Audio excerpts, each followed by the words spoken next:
Hello friends, हम लोग देखेंगे आज 10th क्लास के मोस्ट इम्पॉर्टेंट 2022 में जो सब्जेक्टिव क्वेश्चन पूछा गया है उन सारे चीज़ों का हम लोग सॉल्यूशन पूरा एक वीडियो में देखेंगे। तो आप लोग जो है वीडियो को पूरा कंटिन्यू देखिएगा और संभावना रहती है कि एक साल बीच करके जो क्वेश्चन ईयर होता है उसमें क्वेश्चन आती है। जैसे कि 2022 का क्वेश्चन जो है संभावना रहती है कि 2024 में क्वेश्चन हूबहू आ जाती है। तो आप लोग जो है वीडियो को पूरा कंटिन्यू देखिएगा, बीच में छोड़ करके नहीं जाइएगा।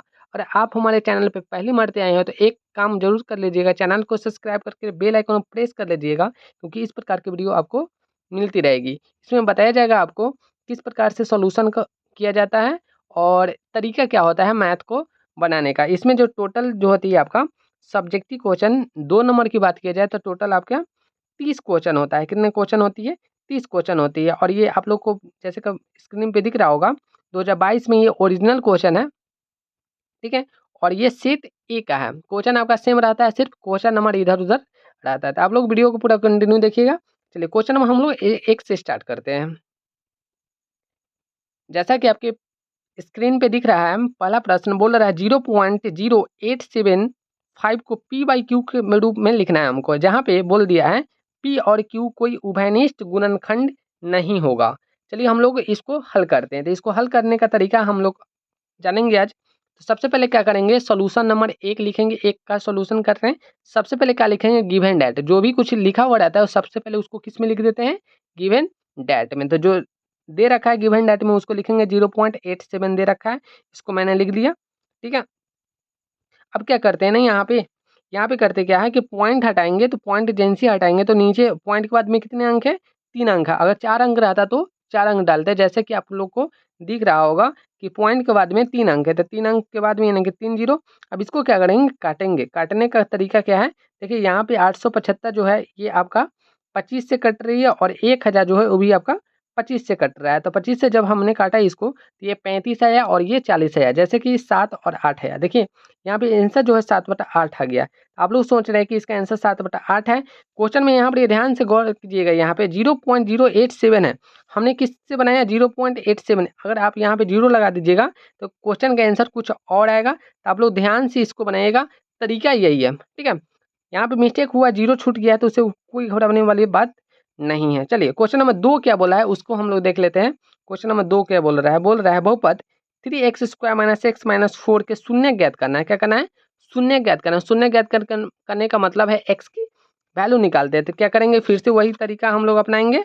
सबसे पहले क्या करेंगे, 2 नंबर लिखेंगे, उसके बाद में सॉल्यूशन। देखने यहाँ पे आप लोग गौर कीजिएगा, लिखने का तरीका क्या है। 2 नंबर लिखें, सॉल्यूशन लिख दिए, ठीक है। उसके बाद में गिवन डैट लिखेंगे। गिवन डैट क्यों, जो कुछ भी दिया रहता है सबसे पहले उसको लिख लेते हैं। या तो आप लिख दीजिए हिंदी में दिया गया है, नहीं तो आप लिख सकते हैं दिया गया। तो यहाँ पे हम लिख दिए गिवन डैट।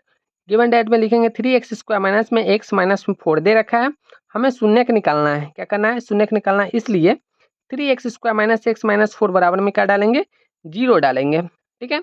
0 डाल दिए। अब क्या करेंगे ना, यहाँ पे गुणनखंड करेंगे। 3 और 4 को गुना करेंगे तो 3 और 4 को गुना कराएंगे तो क्या आपका आंसर आएगा, सॉरी गुना करने पे 12 आ गया। 12 को फैक्टर करेंगे। क्या करेंगे, फैक्टर करने पे हमको 1 लाना है। ये x है यानी कि 1 x है, तो हम कर सकते हैं 4 गुने 3, 6 गुने 2 भी कर सकते हैं। लेकिन 6 और 2 से कभी भी 1 नहीं आएगा, लेकिन 4 और 3 से 1 आ जाएगी। यानी कि 4 में से 3 को घटा लेंगे तो आपका 1 आ जाएगा। वही काम किए हैं यहाँ पे। हमने क्या किया, 3x² प्लस में 3x माइनस में 4 लिख सकते हैं, क्योंकि 3x माइनस में 4 जब इसको हम हल करेंगे तो माइनस में x आ जाएगी। अब यहाँ पे क्या करेंगे हम लोग कि 3x और 3x² प्लस में 3x में से कॉमन लेंगे। कॉमन लेंगे इन दोनों में से, तो 3x कॉमन हो जाएगी तो बचेगा आपका x, प्लस में क्या बचेगा 1।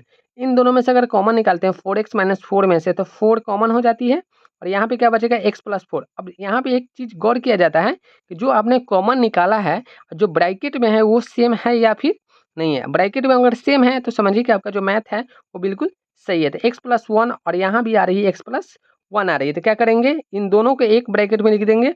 जो बाहर है यानी कि 3x माइनस में 4 उसको एक ब्रैकेट में लिख देंगे। बराबर में क्या चल रहा है, शून्य चल रहा है, तो उसको शून्य को लेकर के चलेंगे। बारी बारी से क्या करेंगे, इन सारे को शून्य के बराबर करेंगे। नहीं 3x माइनस 4 बराबर में 0 लिखेंगे। फिर उसके बाद में 3x बराबर में क्या हो जाएगी, 0 पहले से है और ये माइनस वाला इस साइड आएगी तो आपका प्लस में हो जाएगा। अब यहाँ से x की वैल्यू निकालते हैं हम लोग, तो x की वैल्यू आ जाएगी 4 पहले से और 3 जो है आपका गुना में है, x के साथ गुना में है, तो इस साइड आएगी तो भाग में आ गया, यानी कि इसका आंसर जो है 4/3 आ गया। और इसका आंसर क्या आएगी, x + 1 बराबर में 0 है, x + 1 बराबर 0, तो x की वैल्यू माइनस में 1 आ गया, ठीक है ना। तो यहाँ से आपका शून्यक निकल गया, शून्यक की वैल्यू कितना आया, 1 और 2, 2 शून्यक आया आपका, एक आया 4/3 और एक आया माइनस में 1। देखिए यहाँ पर बात आती है शून्यक 2 क्यों आया, देखिए पावर जितना रहता है उसका उतना शून्यक होता है। अगर पावर 2 है तो उसका जो शून्यक है वो 2 आएगी, और पावर 3 है तो उसका शून्यक 3 आएगी। अगर पावर उसका 1 है यानी कि रैखिक है, तो उसकी जो शून्यक की संख्या होगी कितनी होगी, 1 होगी। तो यहाँ से भी क्वेश्चन आ जाती है, शून्यकों की संख्या अगर 2 है तो उसकी पावर कितनी होगी, 2 होगी, ठीक है। चलिए क्वेश्चन नंबर 3 को हम लोग देखेंगे। क्वेश्चन नंबर 3 क्या बोल रहा है, क्वेश्चन नंबर 3 बोल रहा है कि दो संख्याओं का जो अंतर है वो 26 है तथा एक संख्या दूसरी संख्या की 3 गुनी है, तो संख्या ज्ञात करके बताना है। बहुत शानदार क्वेश्चन है। देखिए इस प्रकार की क्वेश्चन आपके बोर्ड में पूछी जाती है और संभावना है कि सारे क्वेश्चन आपके बोर्ड में पूछा जाएगा, ठीक है ना। तो आप लोग धैर्य बना करके रखिएगा और नोट्स जरूर बनाते जाइए। जिस प्रकार से मेरा कॉपी लिखा हुआ है उसी प्रकार से आपको भी बोर्ड में लिखना है, ठीक है। यहाँ पे बोला है दो संख्याओं का अंतर जो 26 है, एक संख्या दूसरी संख्या की 3 गुनी है। चलिए हम लोग इसको हल करते हैं। तो इसको बनाते हैं, सबसे पहले मान लेते हैं, माना एक संख्या जो आपका x है और दूसरी संख्या मान लेते हैं, दूसरी संख्या जो होगी आपका y होगी, ठीक है। हमसे बोला है दो संख्याओं का अंतर जो है 26 है, दो संख्या लेना है, उसके अंतर कितना करना है, 26 करना है, और एक संख्या जो है दूसरी संख्या की 3 गुनी है। तो हम लोग आते हैं प्रश्न से, प्रश्न से हम लोग काम करेंगे। हमसे बोला है दो संख्याओं का अंतर जो है वो है 26 है, मान लेते हैं इसको समीकरण फर्स्ट मान करके छोड़ देते हैं। फिर से बोला है आपका, फिर से बोला है एक संख्या जो है, मान लेते हैं एक संख्या जो है वो दूसरी संख्या की 3 गुनी है, यानी कि x की वैल्यू जो है वो दूसरी संख्या की 3 गुनी है। तो यहाँ पे क्या करते हैं, ये समीकरण सेकेंड मान लिए। अब x की वैल्यू जो 3y है यहाँ पे पुट कर देते हैं, लिख देते हैं यहाँ पे समीकरण फर्स्ट में x का मान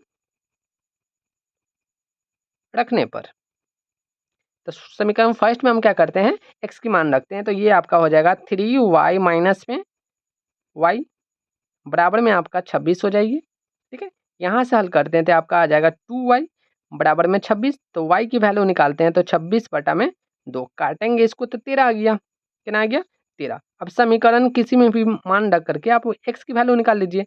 समीकरण फर्स्ट में या फिर सेकेंड में, मान लेते हैं सेकेंड में रख लेते हैं, सेकेंड में y का मान रखने पर, तो y का मान रख रहे हैं तो यहाँ पे x बराबर में आ जाएगा 3 गुने y, y के जगह पे 13 रखना है, तो x की वैल्यू जो आ गया आपका 39 आ गया।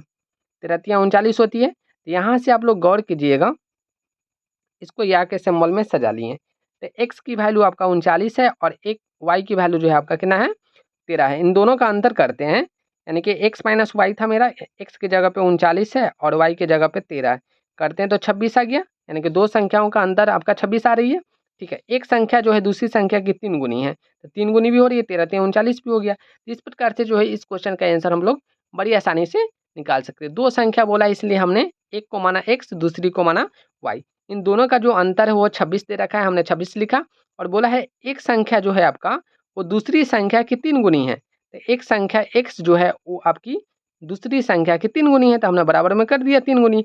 बस इसी को हमने क्या किया, समीकरण के रूप में डाल दिया और इसको आंसर निकाल दिया, सॉल्यूशन कर दिया, ठीक है। तो इस प्रकार से जो क्वेश्चन नंबर 3 भी आपका कंप्लीट हो गया। क्वेश्चन नंबर 4 क्या बोल रहा है, ये बहुत बार रिपीट होती है क्वेश्चन, ब्रज गुणन विधि से, ठीक है ना।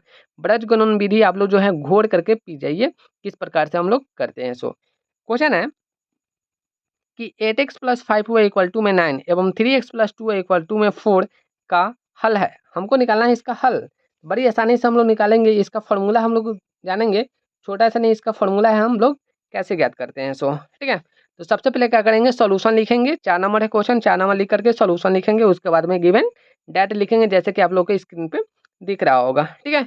हमने क्या किया ना, पहले ही बना लिया, क्यों, क्योंकि टाइम इसमें जो है ना थोड़ा सा नहीं आपका कम लगे, इसकी वजह से हमने, नहीं तो आपके सामने बनाया जाए तो आप लोग भी बोर हो जाइएगा, ठीक है ना। इसलिए हमने पहले बना लिया और थोड़ा सा नहीं हम क्या करते हैं ना, इसको बस समझाते चले जाते हैं। तो सबसे पहले क्या करेंगे, गिवन डेट करेंगे। जब आप लोग बनाइएगा इन सारे चीज़ को लिखते जाइएगा, ठीक है ना, ताकि आपका जो है नोट्स बनेगा। देखिए कॉपी किताब लेकर के साथ में बैठिएगा, इससे क्या होगा ना, आपका कॉन्सेंट्रेशन रहेगा और उसके साथ में आपको पढ़ने में भी मजा आएगा।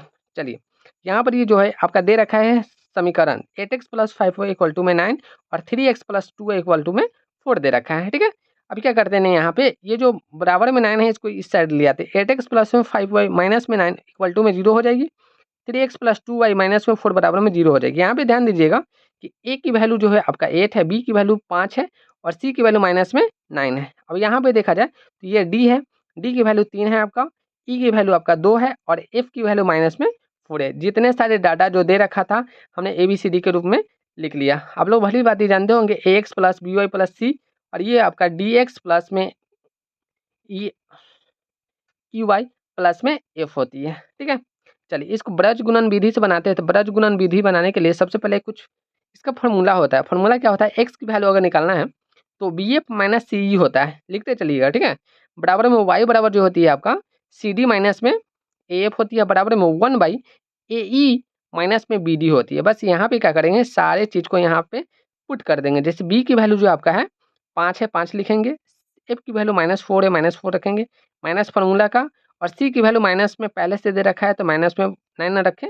उसके बाद में आपका e की वैल्यू आपका 2 दे रखा है, 2 रखें, बराबर है तो बराबर करेंगे, और y की वैल्यू है तो y की वैल्यू लिखेंगे, c की वैल्यू -9 है, गुना है तो गुना, और यहाँ पे d की वैल्यू 3 है, माइनस है तो माइनस डालेंगे, a की वैल्यू आपका 5 है और f की वैल्यू कितना है 3 है, बराबर है तो बराबर करेंगे, 1 है, ae की वैल्यू जो है 8 है और 2 है, माइनस है तो माइनस, b की वैल्यू 5 है और d की वैल्यू आपका 3 है। बस इसी को क्या करेंगे अब हम लोग हल करेंगे। तो 5 का 20 होती है, माइनस में तो माइनस माइनस माइनस प्लस हो जाएगी, 9 दूनी 18, 9 तिया कितना होगी 27 होगी, 5 तिया कितना होगी 15 होगी, बराबर में है 8 दूनी 16 और 5 तिया 15 हो जाएगी। यहाँ पे देखा जाए तो x और बटा में माइनस में 20 और प्लस में 18 है, तो इसको हल करते हैं तो माइनस में 2 आएगी, बराबर में y बटा में हो जाएगी आपका माइनस में 27 और माइनस में 15, इसको हल करते हैं तो माइनस में 42 आएगी। 27 और 15 को जोड़ेंगे तो 42 आएगी, लेकिन दोनों के दोनों माइनस में है तो इसलिए इसका आंसर जो है माइनस में आएगी। यहाँ पे देखा जाए तो 1 बटा में 15, 16 माइनस 15 करेंगे तो 1 ही आएगी, 1 बटा में 1, इसका मतलब 1 हो गया आंसर, यहाँ पे हो गया। अब यहाँ पे देखा जाए तो बारी बारी से हम लोग बराबर करते हैं। यहाँ पे अगर 10 भी आता तो भी हम इसके बराबर करते हैं, तो x बाई -2 1 के बराबर करेंगे, उसके बाद में x की वैल्यू निकालेंगे, क्रॉस मल्टीप्लिकेशन करा देंगे तो x की वैल्यू जो है आपका माइनस में 2 आ जाएगा। यहाँ से 1 की वैल्यू आ गया, उसके बाद हम y की वैल्यू निकालते थे, यहाँ से y की वैल्यू निकालेंगे तो y की वैल्यू जो है y बटा -42 बराबर में 1 है, तो y की वैल्यू क्रॉस मल्टीप्लिकेशन कराएंगे तो माइनस में 42 आएगी। तो यहाँ से आपका जो है x और y की वैल्यू आ गया, ठीक है। तो ये दो चर रैखिक समीकरण से जो ब्रज गुणन विधि से बार बार क्वेश्चन आती है, ऐसा कोई इससे साल नहीं है जिसमें ब्रज गुणन विधि नहीं आया होगा, ठीक है। तो आप लोग सीख चुके होंगे, तो आप लोग जो है कोशिश कीजिएगा वीडियो को भी शेयर करिए, ठीक है ना, ताकि मेरा जो वीडियो है कुछ लोग और तक जाए, ठीक है। चलिए क्वेश्चन नंबर 5 को देखेंगे। क्वेश्चन नंबर 5 क्या बोल रहा है, बहुत ही शानदार क्वेश्चन है। इस टाइप का क्वेश्चन आपके बोर्ड में बहुत बार क्वेश्चन पूछा गया, हमने बहुत सारे एनालिसिस करके आपको वीडियो दिखलाते हैं, ठीक है। तो आप लोग जो पूरा वीडियो के देख रहे हैं और पूरा देख करके ही जाइएगा। सिद्ध करना है हमको कि tan 48 इंटू में tan 23 इंटू में tan 42 इंटू में tan 67 बराबर में 1 है। बहुत ही शानदार क्वेश्चन है, और इसको ट्रिक बनाने, इसका जो ट्रिक है वो आप लोग सीख जाइएगा। आप भी लोग भी बोलिएगा इस प्रकार के क्वेश्चन अगर आती है तो आप लोग बहुत ही आसानी से इसको बना सकते हैं, ठीक है। तो चलिए हम लोग स्टार्ट करते हैं। क्वेश्चन नंबर 5 को किस प्रकार से बनाते हैं, बहुत ही शानदार क्वेश्चन आया है आपके बोर्ड में, ठीक है। चलिए सबसे पहले क्या करेंगे, गिवन डेट जिस प्रकार से हम लोग लिखते हैं उसी प्रकार से क्या करेंगे, गिवन डेट लिखेंगे। सबसे पहले क्या करेंगे, क्वेश्चन नंबर 5 लिखेंगे, सॉल्यूशन लिखेंगे जरूर, ठीक है। गिवन डेट में क्या है, tan 48 tan 23, यहाँ पे डबल मारते लिख दी, इसलिए हमने इसको क्रॉस किया, ठीक है। tan 23 है, tan 42 है, tan 67 है, बराबर में क्या लाना है हमको, 1 लाना है, ठीक है। हमने लिख दिया इसको। गिवन डेट में हमको प्रूफ क्या करना है, we have to prove that, हमको प्रूफ क्या करना है कि इन सारे के वैल्यू जो है 1 लाना है, ठीक है। तो we have to prove that लिख सकते हैं, नहीं तो हिंदी में आप लोग लिख सकते हैं हमें सिद्ध करना है। तो सबसे पहले क्या करेंगे, हमको LHS और RHS को देखना है, ठीक है। यहाँ पर ये कन्फ्यूजन हो जाती है, LHS क्या होता है और RHS क्या होता है। तो लेफ्ट हैंड साइड यानी कि इस साइड वाली जो हिस्सा होती है उसको LHS बोलते हैं, और जो राइट साइड वाली हिस्सा होती है उसको RHS बोलते हैं। इसमें बड़ी तीर मारने वाली बात नहीं है, ठीक है। चलिए यहाँ पर ये ध्यान दीजिएगा। सबसे पहले क्या करते हैं ना, LHS में जितने सारे दे रखा है tan cos की वैल्यू उसको लिखेंगे, tan 48 इंटू में tan 23 tan 42 tan 67 दे रखा है, उसको लिख लिए। अब यहाँ पर एक चीज दिमाग लगाते हैं, दिमाग क्या लगाते हैं कि ऐसा दो एंगल को ढूंढेंगे, ऐसा दो एंगल को ढूंढेंगे जिसका एंगल जोड़ने पे 90 डिग्री होना चाहिए। तो देखिए यहाँ पे 48 है और यहाँ पे 42 है, इन दोनों को जोड़ेंगे तो 90 हो जाएंगे। तो इन दोनों को उठा करके लाएंगे, एक जगह पे लिख देंगे, ठीक है। 23 और 67 को जोड़ेंगे तो 90 हो जाएगी। इन दोनों को उठाएँगे और एक जगह लिख देंगे। ये मेरा पहला काम था। चलिए ठीक है, लिख दिए। अब क्या करते हैं ना, इन दोनों में से किसी एक को चेंज करेंगे। या तो 48 को चेंज कर दें, नहीं तो 42 को चेंज कर दें। मेरा मन है कि 48 को चेंज करें, आपका मन करे तो 42 को चेंज कर दीजिएगा। देखिए tan 48 को लिख सकते हैं tan 90 माइनस 42। 90 में से 42 को घटाइएगा तो 48 आएगा। ठीक है, tan 42 से tan 42 लिख दिए। tan 23 को हम लिख सकते हैं tan 90 माइनस में 67 लिख सकते हैं। tan 90 माइनस में 67, 90 में से 67 को घटाएंगे तो 23 लिखेंगे। tan 67 है, tan 67 लिख दी। किसी एक को चेंज करेंगे, ऐसा नहीं कि दोनों को चेंज कर दे, किसी एक को चेंज करेंगे। ठीक है, इस चीज़ को आप लोग बहुत ध्यान से इसको देखिएगा। tan 90 माइनस थीटा, अब ये इसको हम चेंज किए थे बट ये फार्मूला पे चेंज हो गया, फार्मूला पे सेट हो गया। हम लोग को पता है tan 90 माइनस थीटा जो होती है कॉट थीटा होती है, तो कॉट लिखेंगे, थीटा की जगह पे 42 है, 42 लिख दिए। tan 42 है tan 42।